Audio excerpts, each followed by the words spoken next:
నమస్కారం. City cable CPC న్యూస్కు స్వాగతం. ముందుగా ముఖ్యాంశాలు.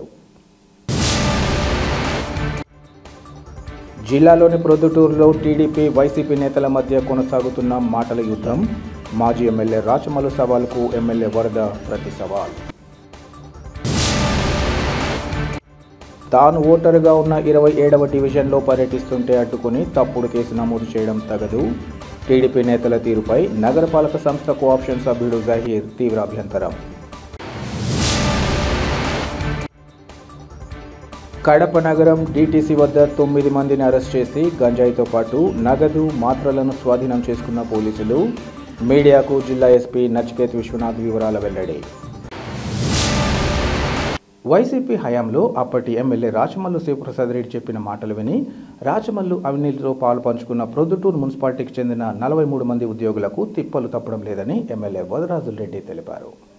వైసీపీ హయాంలో ప్రొద్దుటూరు మున్సిపాలిటీలో ఉన్న నిల్వ నగదు 60 కోట్ల రూపాయలను అప్పటి ఎమ్మెల్యే రాచమల్లు శివప్రసాద్ రెడ్డి నాసిరకం పనులు చేసి ఆ డబ్బును దోచుకున్నారని ఎమ్మెల్యే విమర్శించారు. ప్రొద్దుటూరు నూతన కూరగాయల మార్కెట్ నిర్మాణ కాంట్రాక్టర్ వద్ద నుంచి మాజీ ఎమ్మెల్యే రాచమల్లు 15 కోట్ల రూపాయల కమిషన్ తీసుకున్నారని, తాత్కాలిక కూరగాయల మార్కెట్లో సైతం షాపుల కేటాయింపులో వ్యాపారస్తుల వద్ద నుంచి కోట్ల రూపాయలు లంచంగా తీసుకున్నారని ఎమ్మెల్యే ఆరోపించారు. నిత్యం అవినీతిలో మునిగి తేలుగుతున్న మాజీ ఎమ్మెల్యే సత్య హరిశ్చంద్రుడిలా మాట్లాడడం హాస్యాస్పదంగా ఉందన్నారు. తాను కానీ తన కుమారుడు కొండారెడ్డి కానీ ఏ ఒక్కరి వద్ద నుంచైనా ₹1 డబ్బు తీసుకున్నట్లు నిరూపిస్తే ఆ రోజే తన రాజకీయాలకు స్వస్తి పలుకుతానని ఎమ్మెల్యే వరదరాజులరెడ్డి సవాల్ విసిరారు. రాష్ట్రంలో కూటమి ప్రభుత్వం అధికారంలోకి వచ్చిన తర్వాత ముఖ్యమంత్రి చంద్రబాబు నాయుడు గారి నాయకత్వంలో కూటమి ప్రభుత్వం ఏర్పాటైంది. కూటమి ప్రభుత్వం ఏర్పాటైన తర్వాత నేను ప్రొద్దుటూరు శాసనసభ్యునిగా కూడా ఎన్నికైనాను. మరి అప్పుడు గతం 5 సంవత్సరాలలో జరిగిన మున్సిపాలిటీలో జరిగిన అవినీతి కార్యక్రమాలన్నిటి మీదను ముఖ్యమంత్రి గారితో విచారణ చేయించండి. కొంత డబ్బులు దొంగ బిల్లులు వేసుకొని తినేసినారు. చాలా వరకు నాసిరకంగా పనులు చేసి తినేయడం జరిగింది.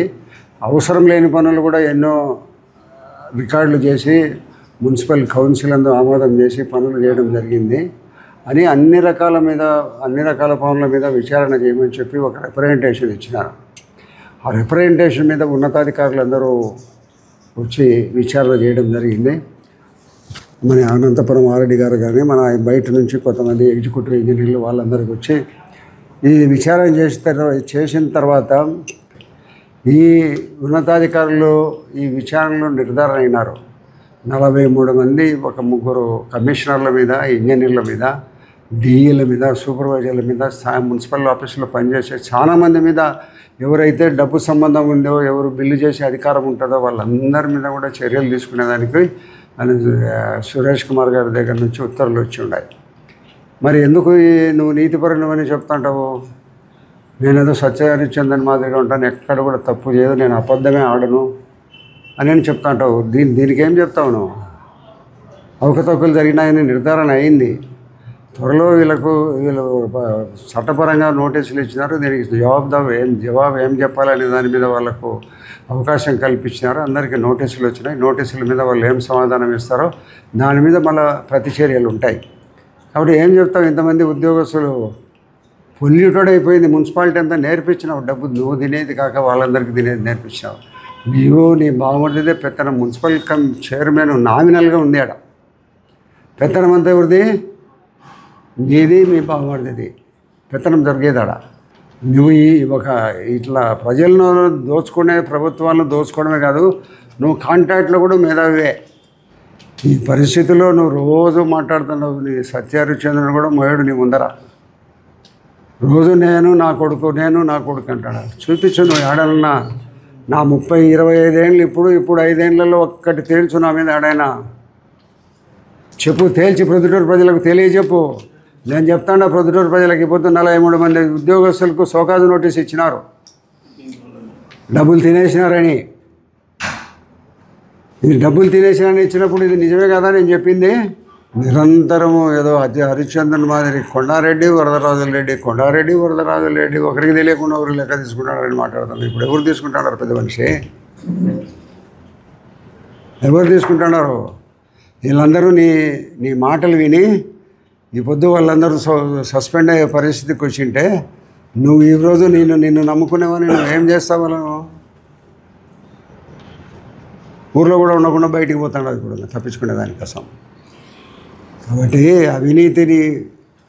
అవినీతిలో పులుముకుంటాడవు, నువ్వు దొర్లాడుతుండవు బురదలో, అవినీతి బురదలో దొర్లాడుకుంటూ ఇతరుల మీద మాట్లాడతావు. నేను చెప్తాను, నేను నీకు ఒక సవాల్ చెప్తాడా, నువ్వు ఎప్పుడైనా కూడా నా కొడుకు మీద కానీ నా మీద కానీ నా కుటుంబం మీద కానీ ఒక్క అవినీతి మచ్చలు చూపించు, ఆ రోజు రిజైన్ చేస్తా, రాజకీయాల్లో ఉండను.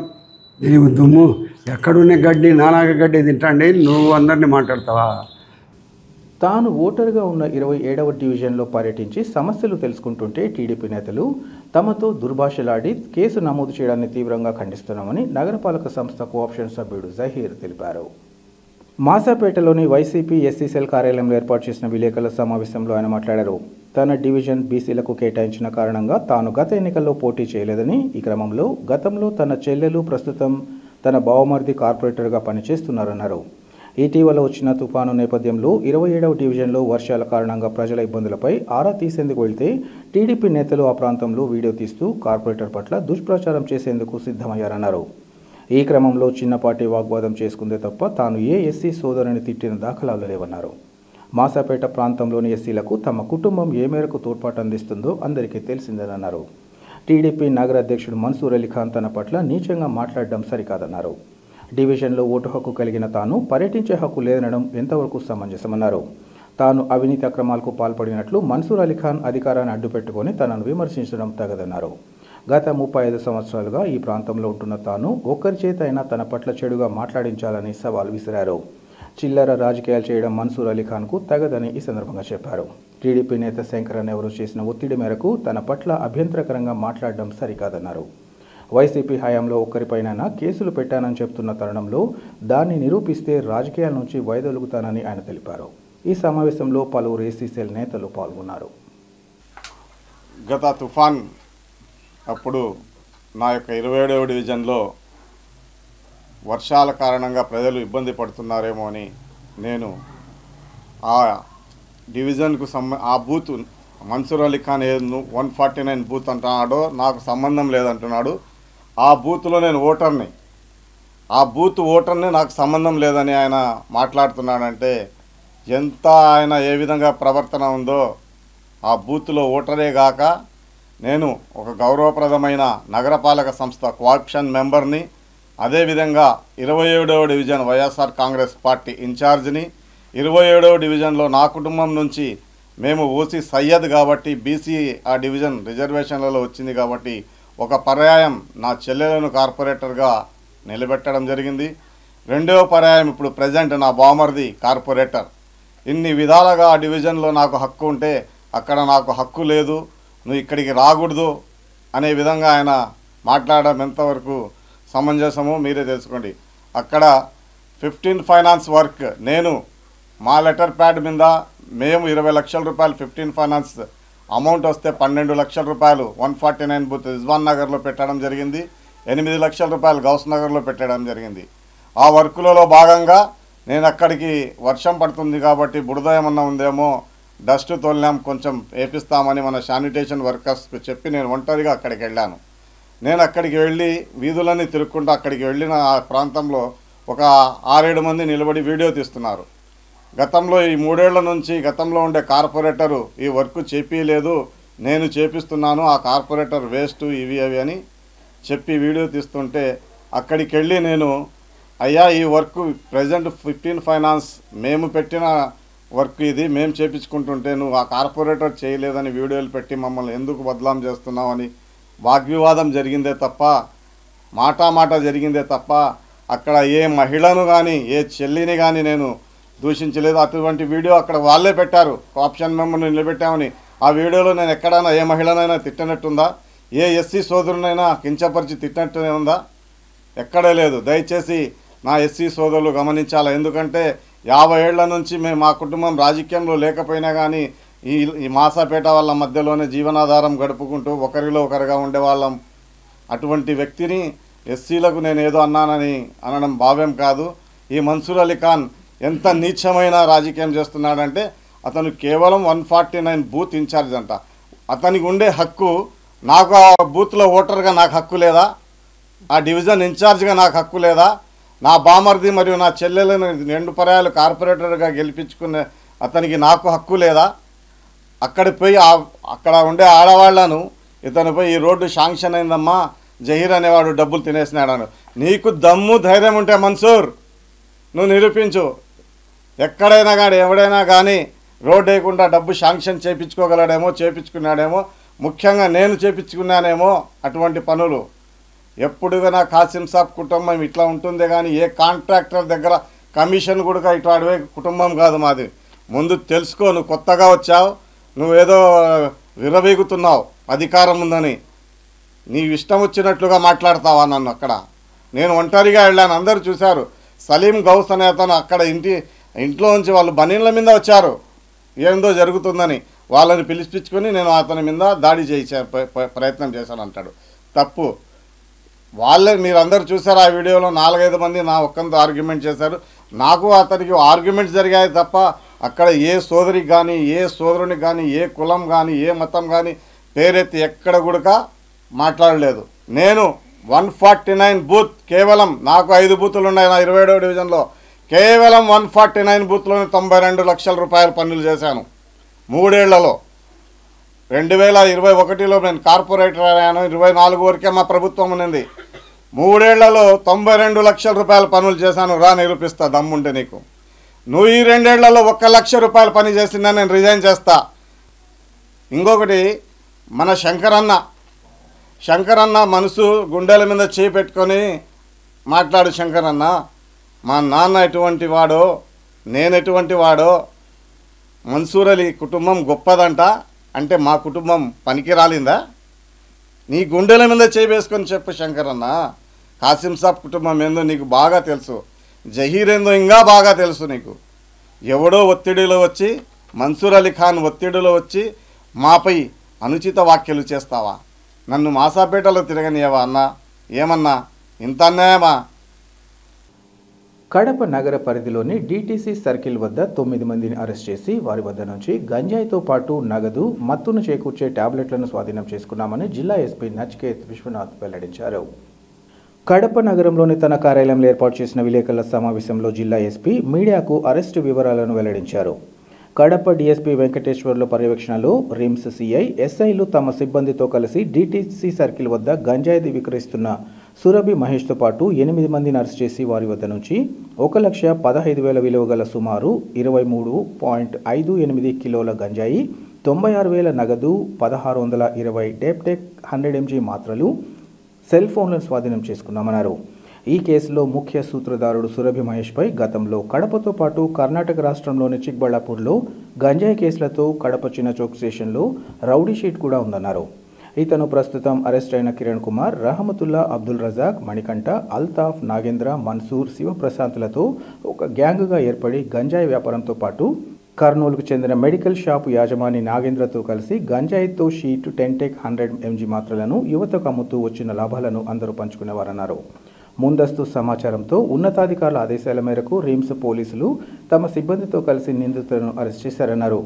జిల్లాలో చట్ట వ్యతిరేక కార్యకలాపాలకు పాల్పడే వారిపై నిరంతరం తమ నిఘా ఉంటుందని ఈ సందర్భంగా ఎస్పీ తెలిపారు. ఈ సమావేశంలో Kadapa DSP Venkateswarlu, RIMS CI Ramakrishna Reddy తదితరులు పాల్గొన్నారు. ఆపరేషన్ చేసి ఒక కడపలో ఉన్న ganja and tablet drugs gang మేమే బస్ట్ చేసాం. డిటిసి సర్కిల్ దగ్గర రైడ్ జరిగింది. దీంట్లో ప్రాపర్ ప్లాన్ చేసేవాడు, ట్రాన్స్పోర్ట్ చేసేవాడు, ఒక గ్యాంగ్ మెంబర్స్ మేమంతా అరెస్ట్ చేయడం జరిగింది. దీంట్లో మీకు డీటెయిల్స్ ఇవ్వాల్సిందే. టోటల్ 23.58 kgs, 23.5 kgs గాంజా వీల్ నుంచి సీజ్ చేయడం జరిగింది. అట్లాగే 1620 టెపెంటడాల్ ట్యాబ్లెట్స్. ఈ టెపెంటడాల్ ట్యాబ్లెట్స్ మీరు స్టడీ చేస్తే it's painkiller, psychotic substance. దీంట్లో ఏమవుతుంది, ఇట్స్ హైలీ అడిక్టివ్. ఒకసారి ఎవరు కన్జ్యూమ్ చేస్తే 4 hours 5 hours ఆ వ్యక్తి ఈ ట్రాన్స్ స్టేట్లో ఉంటాడు. కాబట్టి హైలీ అడిక్టివ్ ఉన్న ఈ సబ్స్టెన్స్ అంతా వీళ్ళు వ్యాపారం చేస్తున్నారు. కడప యూత్ కొన్ని పాకెట్స్ ఉన్నాయి, కడపలో ఉన్న యూత్ వీళ్ళు అలవాటు అయి ఉంటాడు. ఎలా చేస్తారంటే ఈ సలైన్ వాటర్లో పెట్టి కొంచెం ఇంజెక్ట్ కూడా చేస్తున్నారు. ఈ ట్యాబ్లెట్ క్రష్ చేసి సలైన్ వాటర్లో పెట్టి 1 ట్యాబ్లెట్ 2-3 మెంబర్స్ షేర్ చేయడం అట్లా కూడా మన నోటీస్లో వచ్చింది. కొన్ని పాకెట్స్లో ఈ టెపెంటడాల్ అండ్ వేరియస్ ట్యాబ్లెట్స్ యూజ్ మన నోటీస్లో వచ్చింది. ముఖ్యమైన రీజన్ అంటే ganja is control, ganja network చాలా వరకు మేము డిసఅసెంబుల్ చేసేసాం. గాంజా చాలా టైట్లీ కంట్రోల్గా ఉంది. సో వేరే అడిక్షన్ వేరే చోట రకరకాల ప్రయోగం చేస్తుంటారు.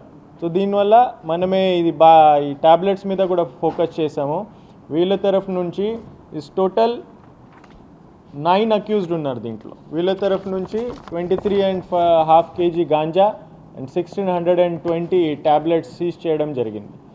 ఈ ఒక కర్నూలులో ఒక మెడికల్ షాప్ ఉంది, అక్కడ నుంచి ట్యాబ్లెట్ ఫ్రీగా ఇస్తున్నారు విదౌట్ ఎనీ ప్రిస్క్రిప్షన్. 300-350 కాస్ట్ ఉన్న ట్యాబ్లెట్స్ బాక్స్ 5000 ఒక బాక్స్ ఇస్తున్నారు విదౌట్ ప్రిస్క్రిప్షన్. ప్రాపర్గా ఐడియా ఉంది, హైలీ అడిక్టివ్ ఉంది, పర్మిషన్ ఏం లేదు. తర్వాత కూడా ఈ బిజినెస్ వీళ్ళు చేస్తున్నారు, వీళ్ళు కూడా మేము అరెస్ట్ చేయడం జరిగింది. ఎవరైతే మెడికల్ షాప్ ఓనర్ ఉన్నారో వీళ్ళు కూడా అరెస్ట్ చేయడం జరిగింది. ఈ గాంజా ప్లస్ ఈ ట్యాబ్లెట్స్ ఒక ఆర్గనైజ్ క్రైమ్. ఎట్లా అంటే ఒక వ్యక్తి మహేష్, ఆయన రౌడీ షీటర్, చాలా కేసెస్ ఉన్నాయి. Murder, attempt to murder, lorry theft, బయట కూడా కేసెస్ ఉన్నాయి, గాంజా కూడా కేసెస్ ఉన్నాయి. సో జైల్లో పరిచయం అవుతుంది చాలా వేరే వాళ్ళకి. గ్యాంగ్స్ వాళ్ళు ఒక జైల్లో పరిచయం అయ్యే వల్ల బయట వచ్చి కూడా ఇట్లాంటి నేరాలు చేస్తూ ఉంటారు. ఒక సిండికేట్ ఫామ్ చేయడం జరిగింది. సో ఇది కేసు మీరు చూస్తే జస్ట్ గాంజా కేసు వాళ్ళు, గాంజా డ్రగ్స్తో పాటు ఆర్గనైజ్ క్రైమ్ కూడా మేము ఇన్వెస్ట్ చేస్తూ ఉన్నాము. ఎందుకంటే పాత కేసెస్ ఉన్నాయి వీళ్ళ మీద, పాత ఛార్జ్ షీట్స్ కూడా ఉన్నాయి వీళ్ళ మీద. సో గాంజాతో కలిపి వీళ్ళ ఫైనాన్సెస్, ప్రాపర్టీస్ ఎక్కడైతే ఉన్నాయో ఆ ఇన్వెస్టిగేషన్స్ కూడా మనం చేస్తాము. ఈ business, ganja business, drugs business వల్ల డబ్బు సంపాదించుకొని ఏదైతే ప్రాపర్టీ కొనేసారో ఆ ప్రాపర్టీ కూడా మేము కోర్టుకి చెప్తాము. అండ్ డీటెయిల్ చేసి వీళ్ళ ప్రాపర్టీ సీజ్ చేయాలి, అది కూడా చెప్తాం. ఇది ఒకటి. సెకండ్ యాంగిల్ మనకి ఫోకస్ చేయాలంటే ఈ ట్యాబ్లెట్స్ ఇష్యూస్. కొంచెం కొన్ని చోట కడపలో ఈ ట్యాబ్లెట్స్ ఇష్యూస్ వస్తున్నాయి. కన్జ్యూమర్స్ ఉన్నారు, కన్జ్యూమర్స్ మీద ఇప్పటి వరకు మేము కేసెస్ ఫైల్ చేయలేదు. మేము కౌన్సిలింగ్ ఇస్తున్నాము, బైండ్ ఓవర్ చేస్తున్నాము, బట్కి పేరెంట్స్కి పిలిపించి కౌన్సిలింగ్ చేస్తున్నారు, రీహాబిలిటేషన్ సెంటర్కి పంపిస్తాం. కానీ ఒక పాయింట్ వస్తుంది, ఆ పాయింట్ తర్వాత మనం కేసెస్ ఫైల్ చేయాల్సిందే వస్తుంది. కన్జ్యూమర్స్ కూడా ఎవరైతే ఉన్నారో వీళ్ళకి కూడా మేము ఒక అపీల్ చేస్తున్నాము, మీరు దయచేసి ఇట్లాంటి రీహాబిలిటేషన్ సెంటర్ వెళ్ళి ఒక రిఫార్మేషన్ రావాలి. లేకపోతే రిపీటెడ్గా మన నోటీస్లో వస్తే వీళ్ళ మీద కూడా మేము క్రిమినల్ కేసెస్ ఫైల్ చేస్తాం. తర్వాత టీడీపీ నగర అధ్యక్షుడు మన్సూర్ అలీ ఖాన్ కోఆప్షన్ మెంబర్ జహీర్ను విమర్శించడం ఏమాత్రం సమంజసం కాదని వైసీపీ కార్పొరేటర్ త్యాగరాజు తెలిపారు. కడప నగరంలోని వైసీపీ ఎస్సీ సెల్ కార్యాలయంలో ఏర్పాటు చేసిన విలేకరుల సమావేశంలో ఆయన మాట్లాడారు. మన్సూర్ అలీ ఖాన్ జహీర్పై చేసిన అభియోగాలు హాస్యాస్పదమన్నారు. 50 ఏళ్ల నుంచి జహీర్ తండ్రి ఖాసిం సాహెబ్ వ్యాపారవేత్తగా ఈ ప్రాంతానికి సుపరిచితులని, అంతేకాకుండా ఎస్సీ సామాజిక వర్గానికి ఎలాంటి సహాయ సహకారాలు అవసరమైనా ముందుండే వ్యక్తి అన్నారు. మాసాపేట ప్రాంత వాసులకు ఆయన తన దాతృత్వ హృదయంతో ఆదుకున్న వ్యక్తి అన్నారు. అలాంటి వ్యక్తి కుమారుడైన జహీర్ను ఈ ప్రాంతం నుంచి తరిమి కొడతామని టీడీపీ నేతలు చెప్పడం దారుణమన్నారు. ఆ కుటుంబం విలువలు, నిబద్ధత గలదని, ఎస్సీల పట్ల ఆ కుటుంబం ప్రేమాభిమానులు కలిగి ఉందన్నారు. జహీర్ పట్ల లేనిపోని నిందలు వేస్తున్న మన్సూర్ అలీ ఖాన్ దళితులను ఉద్దేశించి మాలా మాదిగలను సంబోధించడంపై ఆలోచిస్తున్నామన్నారు. మీతో పాటు మీ పార్టీ ఎస్సీలకు ద్రోహం చేసే పార్టీగా గుర్తింపు పొందిందని ఈ సందర్భంగా చెప్పారు. కూటమి ప్రభుత్వం అధికారంలోకి వచ్చి 2 ఏళ్లు అవుతున్నా ఎస్సీలకు ఏం చేశారో తెలియచేయాలని డిమాండ్ చేశారు. ఎస్సీల పట్ల చిత్తశుద్ధి ఉంటే రుణాలు ఇప్పించి ఆదుకోవాలే తప్ప ప్రగల్భాలు పలకడం సరికాదన్నారు. ఈ సమావేశంలో వైసీపీ ఎస్సీ సెల్ నాయకులు, మాసాపేట దళిత ప్రముఖులు పాల్గొన్నారు. మొన్నటి దినం కడప 26వ డివిజన్లో టీడీపీ నగర అధ్యక్షుడు మన్సూర్ అలీ ఖాన్ ఆధ్వర్యంలో కొంతమంది ఎస్సీ లీడర్లతో కలిసి ప్రెస్ మీట్ పెట్టడం జరిగింది. ఆ ప్రెస్ మీట్లో మన్సూర్ అలీఖాన్ గారు వైసీపీ లీడర్ అయినటువంటి జహీర్ పైన కొన్ని అభియోగాలు వేయడము నిజంగా హాస్యాస్పదం. గతంలో చెప్పాను, ఇప్పుడు చెప్తున్నాను. జహీర్ గారు కుటుంబం 50 ఏళ్ళ నుంచి వాళ్ళ తండ్రి గారు కాసిం సాబ్ గారు మాసాపేటలో సుపరిచితుడు. ఆయన ఒక వ్యాపారవేత్తగా కాకుండా అక్కడ ఎస్సీలకు ఇరు వర్గాలకు సమన్యాయం చేస్తూ ఎస్సీలు ఏది అవసరమైనా ఎస్సీల పట్ల ఒక ప్రేమ అభిమానం కలిగిన వ్యక్తిగా ఎస్సీలతో మమేకమై వారికి ప్రతి విషయంలో, వివాహ విషయంలో అయితేనేమి, ఎవరన్నా చనిపోయినప్పుడు అయితేనేమి, పండగల విషయాలలో అయితేనేమి, క్రిస్టమస్ కానీ వినాయక చవితి కానీ ఏ పండగ విషయాలు అయితేనేమి ఆ కుటుంబం ఎన్నో దాతృత్వ హృదయాలతో ఎన్నో కార్యక్రమాలు, సేవా కార్యక్రమాలు చేసిన కుటుంబం. కాసిం సాబ్ ఒక ఆడిటర్గా మీ తండ్రి గారు ఒక కడప జిల్లా కడపలో సుపరిచితుడే కావచ్చు, కానీ కాసిం సాబ్ అనే వ్యక్తి ఎటువంటి వాడనేది మాసాపేట ప్రజలందరికీ తెలిసిన విషయం. మీరు ఆ కుటుంబాన్ని విమర్శించడం సమంజసం కాదు. అంతేకాకుండా జహీర్ని మాసాపేట నుంచి తరిమి కొడతామని వ్యాఖ్యానించడం అనేది ఇంకా దౌర్భాగ్యమైన పరిస్థితి. మీరు వాళ్ళ కుటుంబాన్ని కాదు కదా, ఆ కుటుంబంలోనే ఒక గాలికొని సోకలేదు మీ వల్ల, అవి జరిగే పనులు కాదు. ఊరికే ప్రగల్భాలు పలకడము ఎంత మాత్రం సమంజసం కాదు. ఆ కుటుంబం ఒక విలువ, నిబద్ధత కలిగిన కుటుంబం.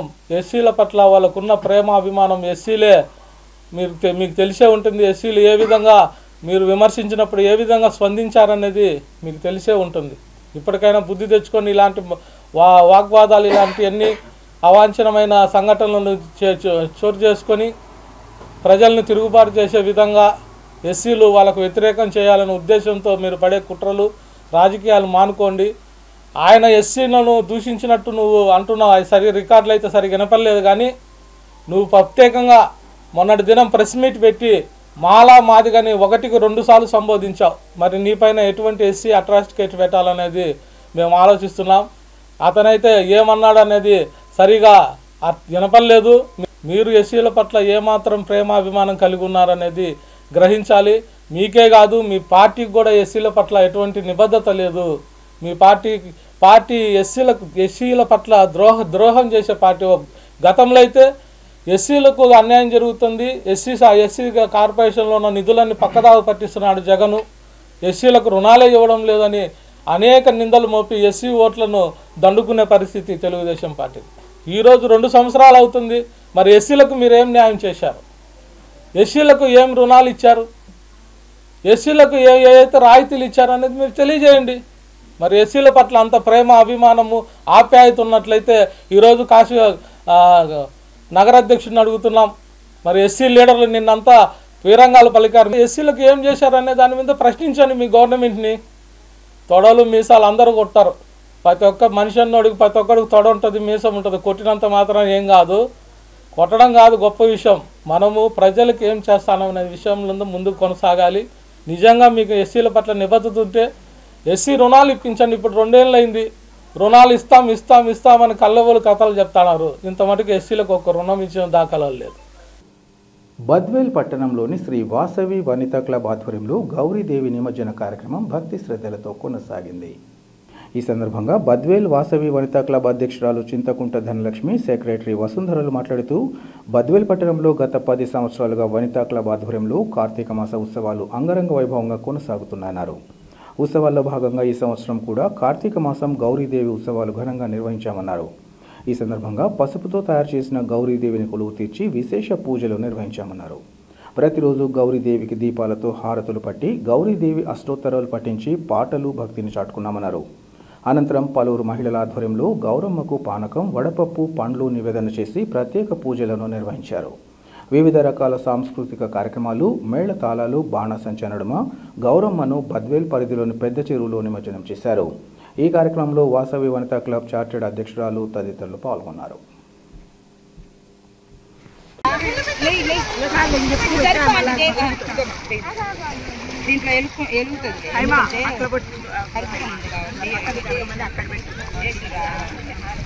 ఓం నమః శివాయ. ఓం హర హర మహాదేవ శంభో శంకర. ఓం మహాదేవ శంభో శంకర. ఓం హర హర మహాదేవ శంభో శివాయ. ఓం నమః శంకర మహాదేవ శంభో శివాయ. ఓం నమః శివాయ. ఆరుకు మేరే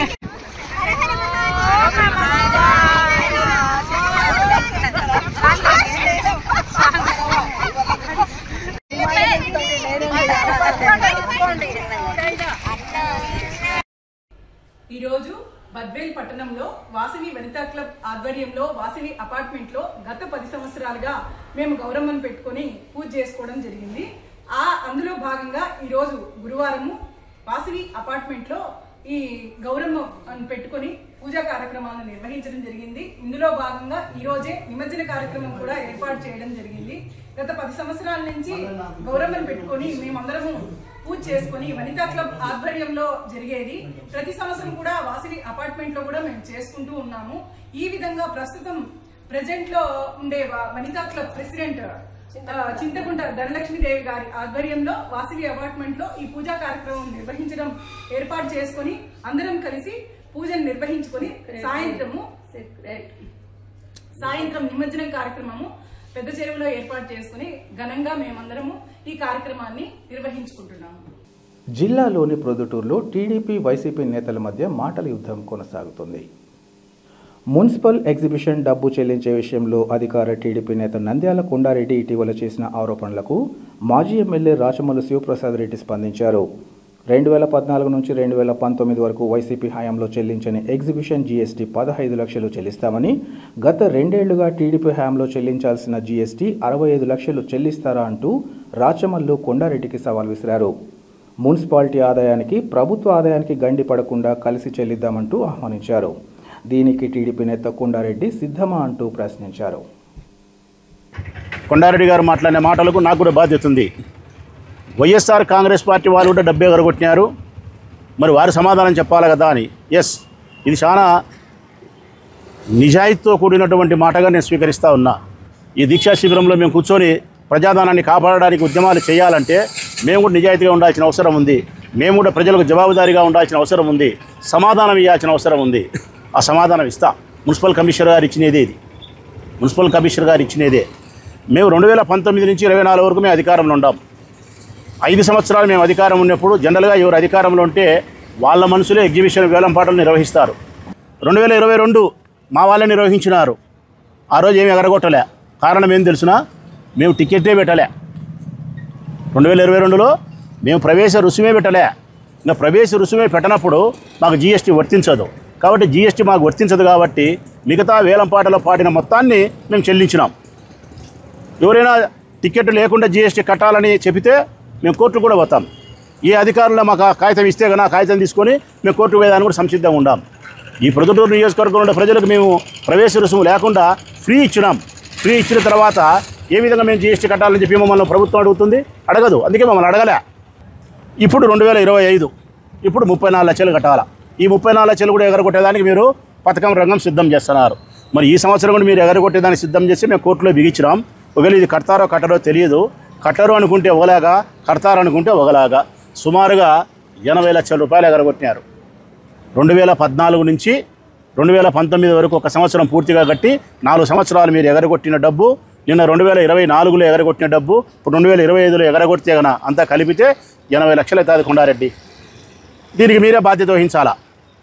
నంద్యాల వరదరాజిరెడ్డి గారు కుమారులే తెలుగుదేశం పార్టీ అధికారం నుండి పాడినారు కాబట్టి మీ వాళ్ళే కాబట్టి మీరు బాధ్యత వహించాలా. మరి మన ఇద్దరం బాధ్యత వహించి నేను వైఎస్ఆర్ కాంగ్రెస్ పార్టీ నాయకులు కార్యకర్తల పక్షాన రామకృష్ణ పరమహంస మాదిరి నేను కూడా జ్ఞానోదయం అయ్యి మా వాళ్ళ డబ్బు నేనే కడతా 15 లక్షలు. ఈ డబ్బు నువ్వు కడతావా అని అడుగుతానా? ఈ డబ్బు నువ్వు కడతావా కొండారెడ్డి అంటానా? నేను బాధ్యత వహిస్తానా? నా వాళ్ళు తప్పు చేసినా నేను తప్పు చేసినట్టే. దీక్షా శిబిరంలో కూర్చుని అర్హత నాకు ఉండాలంటే కన్నా మా వాళ్ళు చెల్లించిన డబ్బును నేను చెల్లింపజేయాలా. నేను కడతా 15 లక్షలు.